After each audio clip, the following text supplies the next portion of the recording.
It is 5:45 in the morning. Dawn is slowly but surely taking over from dusk.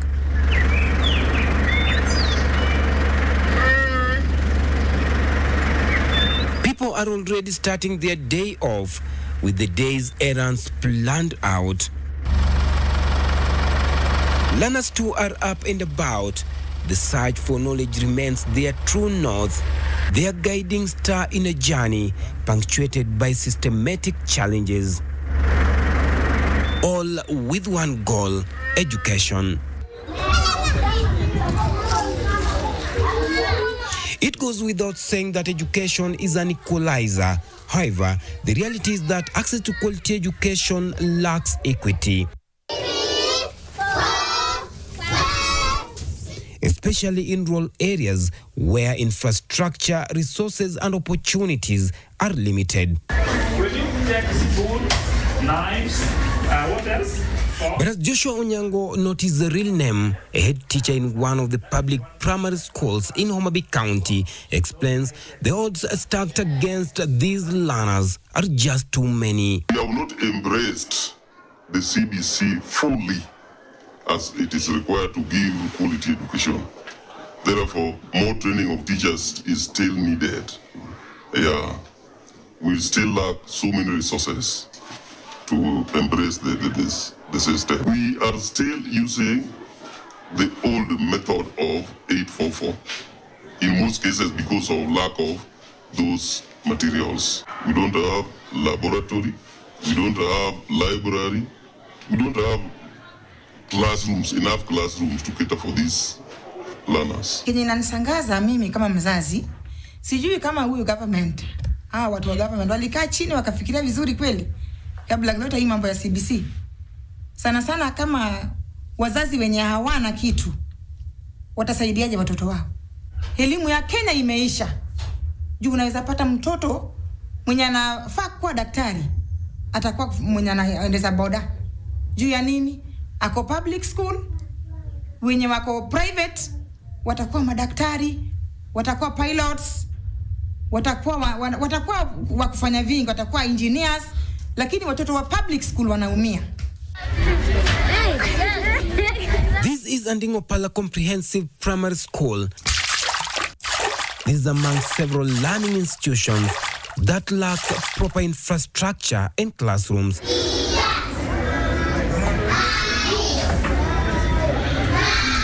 Which negatively affects the quality of education given to learners. Lack of adequate teaching materials and resources deny the learners a wholesome learning experience. This looks like a normal school by rural standards. Pupils and teachers go about their business as per the school timetable. But a closer look reveals the challenges the school community here must cope with. This is grade 6, a situation similar in other classes. 70 pupils are crammed in this classroom. Most of the pupils are seated on broken desks, supported by stones.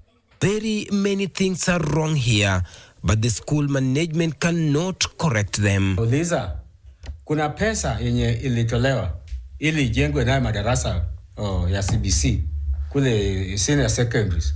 Sasa je, hiyo pesa ilikuwa ya nini? Na zile nyumba zilijengwa huko zilikuwa za nini? Pesa zilitumika huko, hakuna asili watoto, na watoto hapa wamebaki, watoto wanateseka. Je, hiyo pesa ilifanya nini?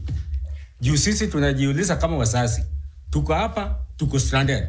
Sasa ndio vitu mingi inatakikana. Na ile pesa iko falo huko. Hakuna chenye inafanya madarasa ilijengwa huko imebaki huko. Hapa naye sasa inatakikana watoto wapate hata darasa ili wapate nafasi wajifunze huko. Je, ile pesa ilikuwa ya nini? Congestion is the norm here. This is grade 9. Even teachers can hardly move around the classroom, but the learners must be taught nonetheless. The CBC curriculum generally requires small classes for teachers to give maximum attention to every learner. The average classroom size needs to be manageable and not more than 25 learners per teacher in pre-primary and 45 learners in primary school. Eunice Nyotieno, not her real name, is a head teacher in one of the public schools in Dhiwa. We were having children, we could identify those who were not able to read and write, and so we could talk to the parents that we help the child. But in CBC, whenever a child has reached grade 3 and has been given an assessment number, this child will automatically go whether he knows how to read and write, whether he or she knows how to read. Reading is important. The CBC books are voluminous. 2, they are wordy. You find a child who cannot read, and you give him or her English grade 4, grade 5, which has a lot of paragraphs. They get tired along the way. They cannot be able to read. When Kenya National Examination Council sets their exams, we also see they don't consult with the teachers, but they bring to us the assessment rubrics and what we are supposed to do with a learner who does not know how to read and write. And they expect the teachers to give back the good results. Teachers too are struggling to teach the syllabus. CBC curriculum is one of the best curriculums so far. Unfortunately, the way it was implemented makes it now be ambiguous in one way or the other. All the curriculums that have been put in place since inception of education within the Republic of Kenya, there has been serious piloting before their implementations. With CBC, the piloting was not done thoroughly, and that is what Kenya National Union of Teachers was insisting on. Because we had done some research which was indicating that for CBC to be seriously successful, there ought to be 20 learners per one teacher, because of the kind of assessments that are being done and the learning areas that are to be taken into consideration. Yet we were seeing the population of pupils vis-a-vis the number of teachers in each and every institution was like 1 to 50 or even to 70 per school. Stakeholders, in so much as they were brought on board, before they could give a nod for the implementation of CBC, CBC was brought in the throats of the teachers. And they were forced now to implement. Not even the education officers, who were the trainers then, were understanding this curriculum. So it was a reading session, not even lecturing, because a lecture may understand and at least in one way or the other explain widely over a given area. Sasa unapata wabunge wanapitisha vitu zingine, lakini watoto wao wanapelekwa kwa mashule zingine zenye wako na uwezo wa kupata hizo vitu zote. Lakini sisi kama wazazi wa chini kabisa, au sisi wenye tuko chini, hatupati. Sasa watoto wetu sasa, hata ukilinganisha nao wenye wanasoma kwa hizo mashule zingine, hata kama mwalimu wako na hao, sasa utaweza walinganisha? Hakuna. Na ujiuliza, wakati Profesa Magoha alikuwa pale penye alikuwa anafanya kazi, walikuwa wanatembea kwa mashule wakijenga classes. Na hizi classes walijengea kina nani? Juu watoto bado wako tu hapa primary. Unaweza pata mtoto wa grade 7 amekaa juu ya mawe na kitabu kwenye goti. Huyu mtoto ako na future kweli? Mimi ninajiuliza kama mzazi, serikali anatufanyia hivi kwa nini jamani? Zile pesa zilikuwa wizi ama zilikuwa pesa ya kufanya nini? Juu kweli walikuwa wanatembea kwa kila shule. Mbita Hai wametembea, kule Ndhiwa wametembea. Classes zimejengwa na hizo classes ziko empty. Watoto wako nyumbani, wako kwa primary. Watoto wanakaa juu ya mawe wakiandika. Hakuna viti na vitu vingi wametujazia kama wazazi. Sisi kama maskini tutafanyaje? Tutafanyaje na watoto? Due to high population at Opapo Junior Secondary School in Rongo, Migori County, lack of classrooms has become a major issue here. One of the consequences of this overcrowding is the improper use of space within the school. A good example is this grade 9 classroom. At first glance, one might mistake the setup for a bookshelf, but upon close inspection, you notice these are laboratory equipment in the open in a theory classroom. The fact that dangerous chemicals are being stored in a classroom meant for theory lessons is alarming. Teachers at Opapo Junior Secondary School have been forced to do with the limited resources available to them.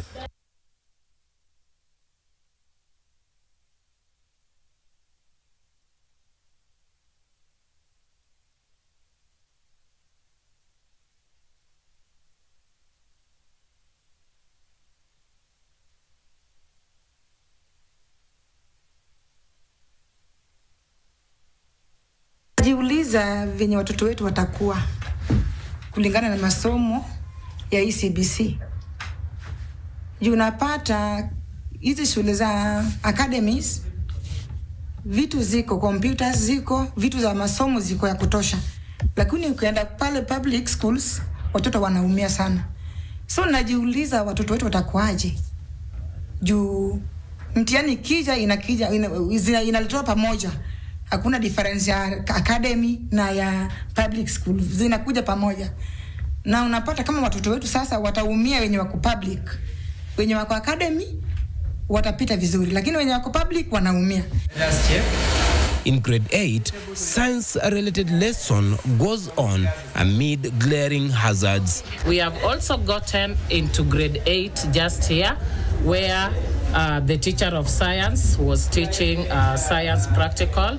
So it has forced the teacher to move into grade 9, where we are keeping the mobile laboratory, to remove the chemicals, to remove the Bunsen burner, to remove the lab equipment, so as to carry out a practical in front of the class. So we don't have a laboratory. In case we had a laboratory, our students would easily move into the laboratory for their science practical lessons. Je, nauliza, kuna hapa Homa Bay County, tuseme Homa Bay County hapa penye natoka, kuna shule inaitwa Nyopuge Primary, Junior Primary na Secondary. Hakuna apparatus hata kidogo. Unapata kama mtoto, nimechukua mtoto alikuwa mwerevu, alikuwa clever. Sasa mtoto ameenda Nyopuge.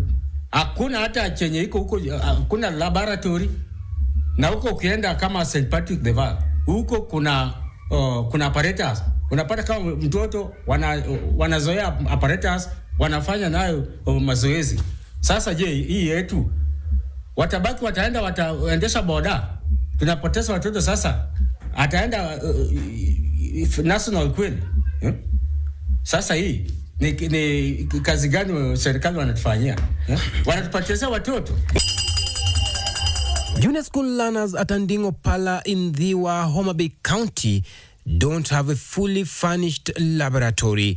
During our visit to the school, we were shocked to discover that the school's laboratory, which is meant to serve over 200 learners, was in a deplorable state. Upon inquiring about the laboratory, the teacher was reluctant to show us. It was as if he was having a meeting with himself, contemplating the embarrassment of showing us the sorry state of the laboratory. Eventually, he opened an old wooden cupboard, which we assumed was meant for keeping school documents, only to discover that it was the laboratory. The laboratory where we keep our items, laboratory items, because in the classrooms, we don't have a laboratory. In this our school, right now, we still do not have laboratory. And this is the reason why we have decided to keep these laboratory documents inside this office of the head teacher. As you see here, these are the apparatus which we use to serve almost 250 junior secondary school, because They are few, but they are the ones we have to use. You know, teaching is a call, and therefore, if teaching is a call, we have just defined how to use the few apparatus which we have to serve that population. And what should we do? You don't expect much from us. What we need to do is just to be creative. Inside the cupboard, we found dust test tubes and a Bunsen burner, relics of a time long past. It is evident that the school has not conducted science practical in a long time. The learners here are deprived of the opportunity to engage in hands-on experiments and learn through experience.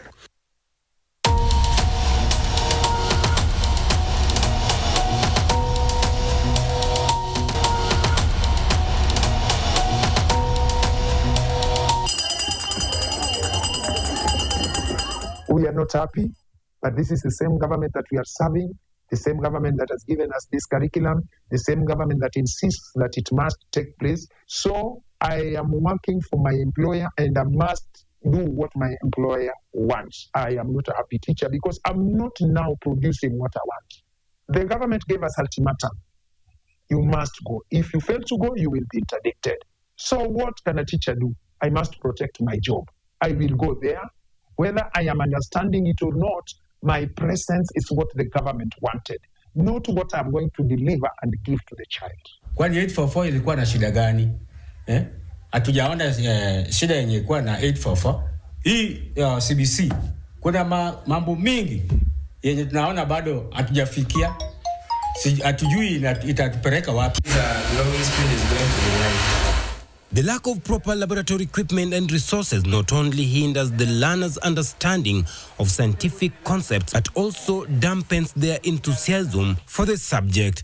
Science is a practical subject that requires experimentation and observation to truly grasp its principles. Without access to a functional laboratory, the learners are missing out on a crucial aspect of their education. We have great challenge in our science subjects because of the practicals that they're doing. So they will actually find it difficult when it actually comes to science subjects because of lack of practicals. So you see the foundation should be built progressively for the lower level. But now that they have actually missed that practical aspect at the lower level, that is at the foundation, then they will have got a greater challenge as actually they progress to senior secondary, because they will not have enough knowledge in practicals. CBC is a great challenge, even to the various government stakeholders in charge of education, and even to the trainers who used to train us. The big question is, was the government really prepared to implement CBC? And some of the school heads who managed to talk to, they are saying that because of their job security, they had no option but to implement it. Most of trainers will not explain themselves. They will not give what is supposed to be given to the teacher who has gone for that training. Because you go there, you expect that at least when you come out, you are well equipped. When you come back to your school, you do what is necessary. But you find most of the trainers, they were not equipped with what they are supposed to give the trainers. Shortage of teachers is another biting challenge in schools. Since the inception of Competency-Based Curriculum, CBC, and introduction of junior schools, the government has been posting teachers to these institutions. But there is a problem. Following the directive of His Excellency the President, that junior secondary school be domiciled in primary school, the TSC has moved quickly to develop guidelines on staff to handle the learners who will be joining grade 7. So apart from the 30,000 that we shall be employing, we shall also be developing guidelines on those others that we shall be deploying to help in that grade. These guidelines will be released to stakeholders in January. In the meantime, 30,550 new teacher recruits, that is 9,000 on permanent and pensionable terms, and 21,550 teacher interns will be posted to handle the JSS before the opening of next term. As we speak now, we have constructed 14,500 classrooms for our grade 9 learners, and we are set to achieve the target of 16,000 by the end of this month. This has been made possible by the government's generous disbursement of Kenya shillings 11 billion to schools across the country for the construction of 11,000 grade 9 classrooms. Unfortunately, most of the schools have been receiving teachers with the same subject combinations, leading to a situation where some subjects are being taught blindly. Utapata kama ni walimu watatu na watoto wako wengi kwa darasani. Na inafaa sasa huyu mwalimu pia sasa zingine afunze ile subject yenye ya kusomea. Hao watoto watakuwa wanaelewa kitu ya kufanya kweli. Sasa hapo ndio sisi kama wazazi tunajiuliza, utapata kwa hizo masuala za area yetu, utapata watoto wenye walikuwa nafaa wafunzwe vizuri ama penye walianzia, hakuna kitu kenye wanaelewa. Juu walimu pia ni wachache. Walimu ni wachache kama walimu watatu yenye waliletwa na gava. Sasa wenye waliletwa na gava kama ni watatu, mwalimu mwenye alikuwa anafunza English anaenda kufunza math. Huyo mtoto anaelewa? Ataelewa nini hapo?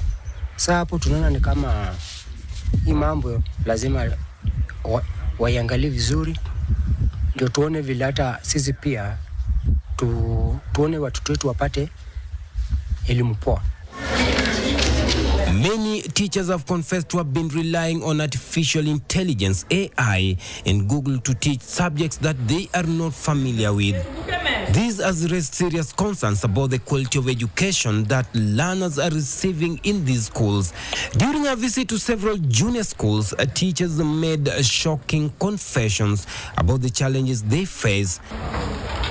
John Othicho, not his real name, a teacher with CRE history combination, revealed that he was the first JSS teacher to be posted in their school in 2023. Othicho says that since his arrival, the learners had never been taught Kiswahili lessons and other subjects, and out of sympathy for the students, he attempted to teach Kiswahili, but found it extremely challenging and stopped immediately. I found myself teaching Kiswahili, and I found it very hectic. In fact, I just did it once, and I swore never to do it again. I found it very difficult on my side. I found it very, very tricky on my side because it was my first time teaching Kiswahili. But I had no otherwise during that time because I was the only teacher, and it was almost a term before the Kiswahili was taught in that particular class. And the learners were worried, so they kept on asking me about Kiswahili every now and again. Yes, so I pitied them and felt that maybe at least I should just try my best to actually teach something in Kiswahili so that they are not left behind. We are straining because of the various challenges that we face in this new environment that we are not used to. Now that we're initially teaching at another level. A clear indication of the extent to which many learners in public junior secondary schools are going untaught daily. Parents want the shortage of teachers with the necessary subject combination addressed first. We have so many problems that we are coming across. We have less teachers. We only have 4 teachers, JSS, and one subject, or 2 teachers are teaching the same subject. Comprehensive schools in rural areas face significant challenges in accessing resources and funding, leading to disparities in the quality of education offered to learners in urban and rural areas. When CBC first came, as teachers, we were told to go and attend the training that we did not know. Well, we went. Those who were training us were never trained. So they were reading pamphlets to us, and for 1 week. While the teacher training college, we took 2 years for us to understand what we were supposed to go and deliver to the learner. When CBC now kicked off, we saw a loophole.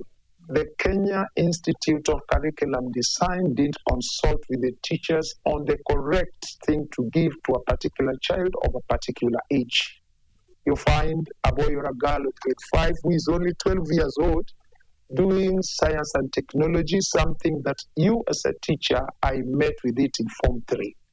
So we are even seeing a challenge with the grade 9s who are going to choose their pathways. These same children are going to be confused in senior schools because they're the same ones that when you give a question, they answer a question with a question. Because that is a challenge of not knowing how to read. And even when we look at this curriculum, sincerely, if you are sitting on a stone, automatically a laboratory cannot exist. Automatically, the books that are being brought there are not safe. The library, let me say, is not safe. Automatically, the student cannot concentrate to the end of the day and even capture what the teacher is giving. I will begin with group 1. Can we all observe? ICT lesson is another area of concern for both teachers and the learners. Many schools in rural areas do not have enough ICT teachers, and computer labs are a far cry. What is? Teachers are forced to rely on their mobile phones to teach what would have otherwise required a laptop or a desktop computer. Even the books that are used in CBC are a bit shallow. Less than that, much of the work is research work. And maybe when you tell a learner to go and do research using the internet, most of their parents are not even having phones. Some of them have got these small phones that do not access the internet. Others may, do have got smartphones, but because maybe most of the learners come from a humble background, the parents may not be able to afford the data. Some of their parents are having these smartphones that are paid on installments. So at times they fail to function because of maybe if the parents actually fail to generate the token for those phones. Jameni, serikali yetu. Pengine mwalimu ametuma mtoto nyumbani, amekuja na assignment. Sasa uende ununue bundles, mtoto alale njaa na wewe pia, ama ununue chakula, ama ufanye namna gani? Curriculum-based education involves a lot of technology, use of technology. We are supposed to infuse ICT while teaching, giving children a lot of research work, a lot of work to be carried home, a lot of work that involves them going to use the ICT gadgets to look for information from them. But it is quite a big challenge because most of our learners do not have these gadgets to use for the research that they are given in school. From public schools, parents' argument on the education disparity between private and public learning institutions, St. Patrick's the Val School in Asumbi, Homa Bay County, presents a stark contrast. The private institution boasts of a well-equipped science and computer labs, ensuring learners are well-versed in digital skills from an early age. Categories of input devices.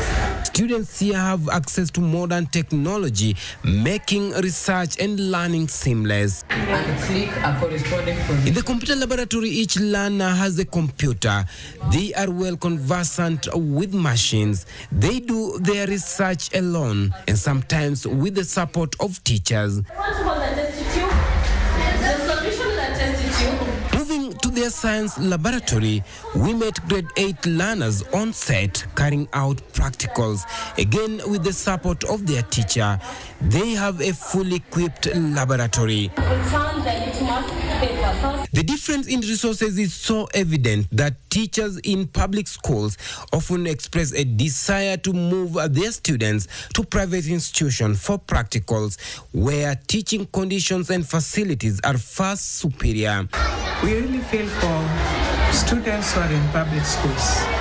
They go through a lot, because sometimes we get requests from their teachers who would like to bring them here.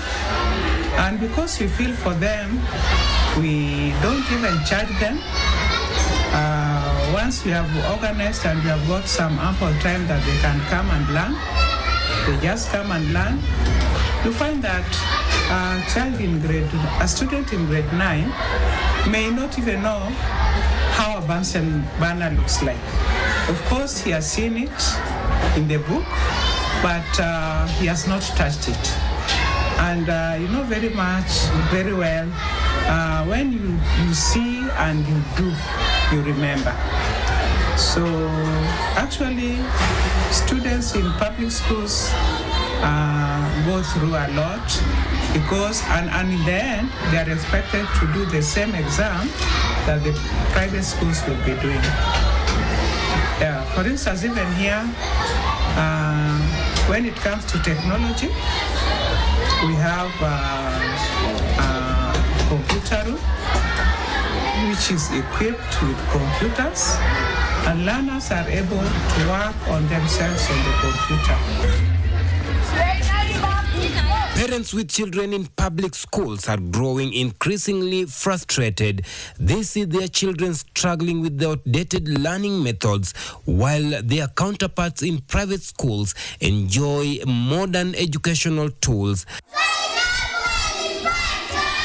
But what to do? Their children are in those schools, courtesy of the government that promises education for all. But I dare ask, ni bora masomo ama masomo bora?